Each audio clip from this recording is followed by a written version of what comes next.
They were close friends who turned enemies in no time. A fight for a mere piece of property finally ended in a murder of one of them. Who was the man who met a gory end? Who killed him and why? Here is a shocking story from Attibele in Bengaluru in this News 9 crime special. April 26, 2014. Chandapura Cross, Electronic City, Bengaluru. This place, situated on the outskirts of Bengaluru, is a paradise for real estate agents. It was on this particular day that Suresh Reddy, a resident of Allipa Masandra who was returning home, came across a shocker. He was partying with his friends at a club situated nearby.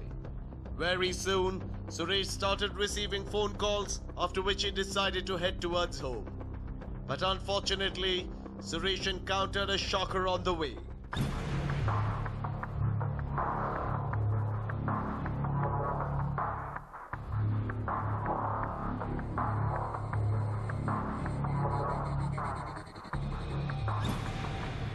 Villagers receive a shocker. It was around 11 p.m. when 4 people who walked by the street at Allipa Masandra witnessed a shocker. They saw blood all over the road. They followed the path of blood and to their shock, they spotted a bike fallen along the road.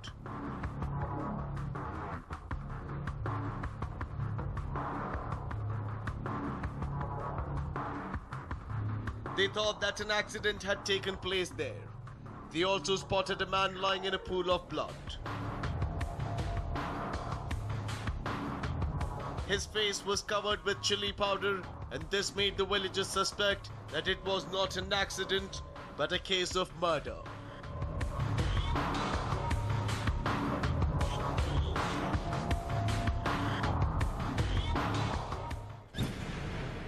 Was it an accident or a murder? As soon as the villagers saw the bike, they identified it. The bike belonged to Suresh Reddy, who resided in the same locality. As soon as the villagers confirmed the bike to be that of Suresh, they called on his mobile phone. ಹೋಗಿ ಬಂದ್ವು 10 ಗಂಟೆ correct ಆಗಿ ಬರೋ ಹೊತ್ತಿಗೆ ಇಲ್ಲಿ ರಕ್ತ ಆಗಿತ್ತು ಅಲ್ಲೇ ರಕ್ತ ಆಗಿತ್ತು ಇಷ್ಟಾಗ್ಲನ್ನು ಆಮೇಲೆ ನಾವು ನೋಡ್ದು ಆ ಗಾಡಿಯಲ್ಲಿ ಇಟ್ಬಿಟ್ಟು ನಮ್ಮ ಹುಡುಗನಿದ್ದ ಆ ಹುಡುಗನ್ ನೋಡ್ದ ಸುರೇಶ್ ಇಂದ ಗಾಡಿ ಅಂದ. They were not sure whether the deceased was Suresh or someone else. The villagers also alerted Suresh's family members about the incident.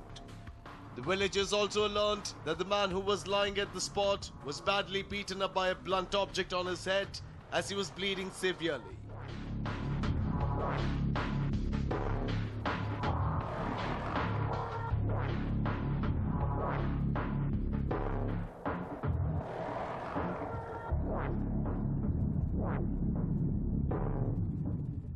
ಅವ್ರ ಯಂಗ್ಸನ್ ಕೇಳಿದ್ವು ಅರ್ಧ ಗಂಟೆಯಿಂದ ಫೋನ್ ಮಾಡ್ತಾ ಇದ್ವಿ ನಾವು ಇನ್ನೂ ಫೋನೇ ಎತ್ತಲಿಲ್ಲ ಅಂದರು. ಆಮೇಲೆ ಇಲ್ಲಿ ಹೆಚ್ಚು ಕಮ್ಮಿ ಆಗೈತೆ ಗಾಡಿ ಇಲ್ಲಿ ಬಿದ್ದೈತೆ ಸುರೇಶ್ ಗಾಡಿನ ಶಿವಪ್ಪ ನೋಡ್ದ ಅಂದೆ. ಆಮೇಲೆ ಅವರು ಎಲ್ಲ ಬಂದು ಆಮೇಲೆ ಬಂದು ಇಲ್ಲಿ ನೋಡಿಬಿಟ್ಟು ನಾವು ನನ್ನ ಮಕ್ಕಳು ಇಬ್ಬರು ಇದ್ದಾರೆ ಗಂಡು ಮಕ್ಕಳು ಇಬ್ಬರು ಬಂದು ಆಮೇಲೆ ಆ ಶಿವಪ್ಪನು ಬಂದ 3 ಬಂದು ಇದರಲ್ಲಿ ಎಳ್ಕೊಂಡು ಹೋಗ್ಬಿಟ್ಟಿದ್ರು. ಇಲ್ಲಿ ಹಂಗೆ ಗಾಡಿ ಸ್ಟಾರ್ಟ್ ಮಾಡಿಕೊಂಡು ಲೈಟ್ ಹಾಕೊಂಡು ಹೋಗಿದ್ದಾನೆ. ಅಲ್ಲಿ ಬಾಡಿ ಇತ್ತು ಸರ್. 9:45 ಸುಮಾರಿಗೆ ಗೊತ್ತಾಯ್ತು ಸರ್ ನಮಗೆ. ನಮ್ಮ ಊರವರೇ ಬಂದು ಹೇಳಿದ್ರು ಸರ್ ಈ ಥರ ಆಗಿದೆ, ಗಾಡಿ ಇದೆ ಅಲ್ಲಿ ಬ್ಲಡ್ ಆಗಿದೆ ಅಂತ ಹೇಳಿದ್ರು ಸರ್. ಆಮೇಲೆ ಓಡೋಗಿ ಅಲ್ಲಿ ನೋಡಿದೆ ಸರ್. ನೋಡಿದ ತಕ್ಷಣ ಕೈ ಕಾಲೇನು ಎಲ್ಲ ನಡ್ಕ ಬಂದ್ಬಿಡ್ತು ಸರ್. ಏನಂತ ಗೊತ್ತಾಗ್ಲಿಲ್ಲ ಸರ್ ನನಗೆ. ಬಾಡಿಯೇ ಕೆಳಗೆ ಇತ್ತು ಸರ್. ಲೈಟ್ ಹಾಕೊಂಡು ಗಾಡಿಯಲ್ಲೆಲ್ಲ ಹುಡುಕಾಡಿದ್ರು ಸರ್. ಆಮೇಲೆ Cops swing into action. One of the villagers who had gathered at the spot immediately informed the Attibele police about the incident. Inspector Kishore Kumar was about to leave for his house after a tiring day when he was alerted about the incident. He rushed to the spot along with his team on hearing the news. Preliminary investigation was carried out. During this, the cops suspected that it was a case of accident. But the chili powder on the face of the dead body narrated a different story altogether.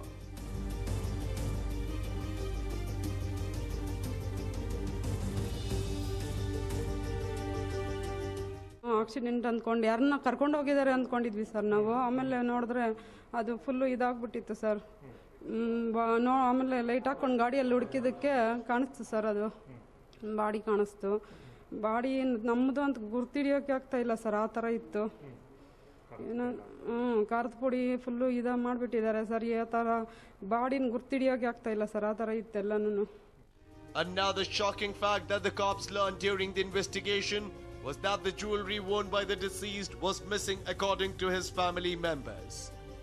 By then the family members had identified the deceased.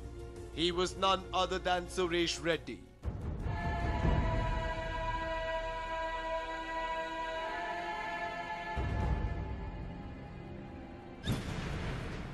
Cops suspect foul play. The cops concluded that it was a murder which was made to look like an accident. They suspected that a gang of robbers had stopped Suresh Reddy when he was returning home and took away all he had with him. Not just this, the miscreants had also smashed Suresh's head with a huge stone, only to prevent the cops from learning Suresh's identity. Suresh's body was then sent for post-mortem.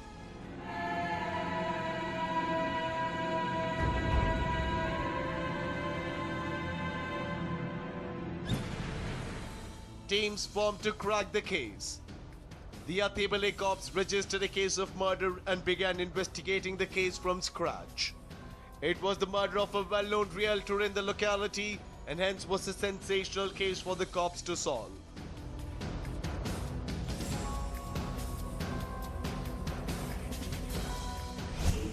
DYSP Balarame Gowda, Additional Commissioner of Police Abdul Ahad were also informed about the case. The senior police officials along with Inspector Kishore visited the spot again to look for clues. A team was also formed headed by Inspector Kishore to investigate the case. The team first collected information about all such gangs that have been involved in robbery in the past. Some of the rowdy sheeters in the locality were also summoned to the police station for questioning. But there was no clue about Suresh Reddy's murder. The cops also did a technical investigation thinking that they would get some vital clues, but nothing was found.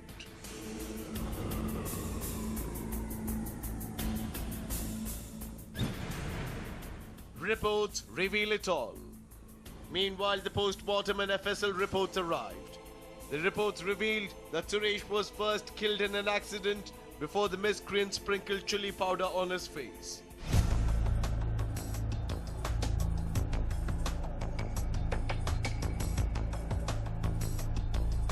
It was also revealed that the murderers later took a huge stone and smashed Suresh's head with the same.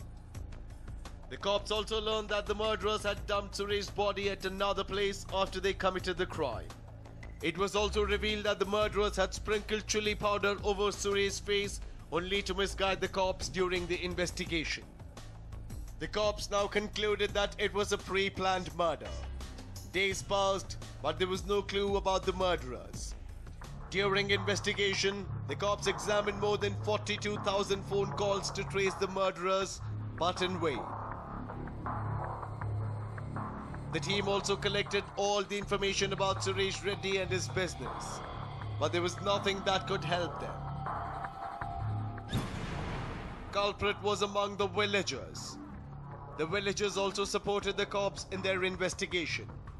There was one man who seemed overly supportive and followed the police wherever they went. He was identified as Bhadra Reddy.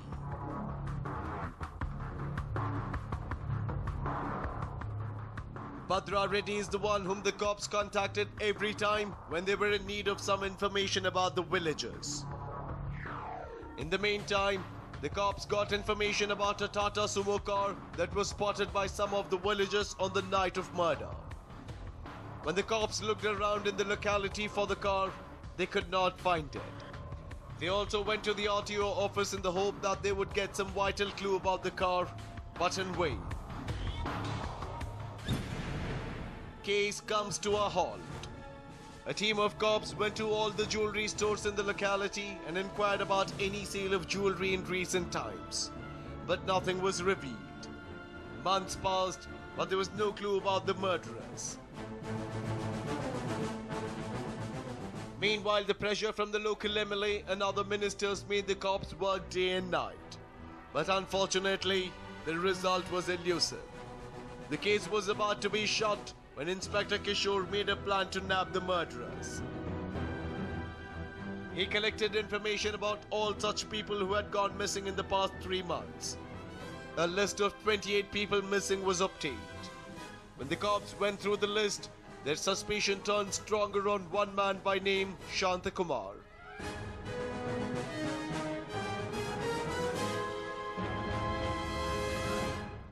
Shantakumar, who had left the locality on the day of murder, had not returned at all. The cops also learned that Shantakumar was also involved in a fight with Suresh Reddy on the day of Ganesh Chaturthi in 2013.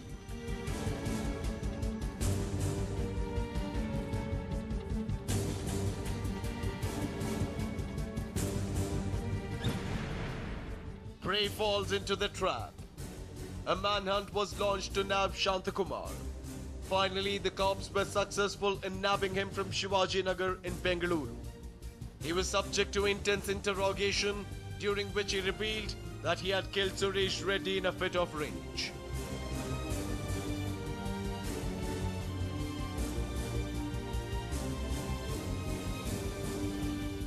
The cops now heaved a sigh of relief. Shantakumar also confessed that he had murdered Suresh Reddy with the help of Nagaraj, Naveen and Pradeep.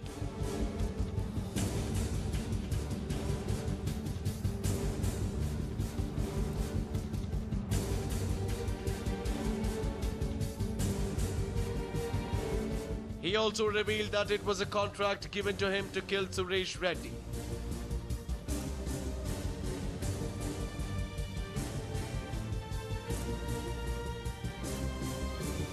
The contract was given by a man from the same village.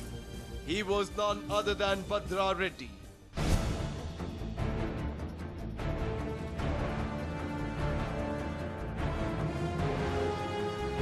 Who had the cops in their investigation.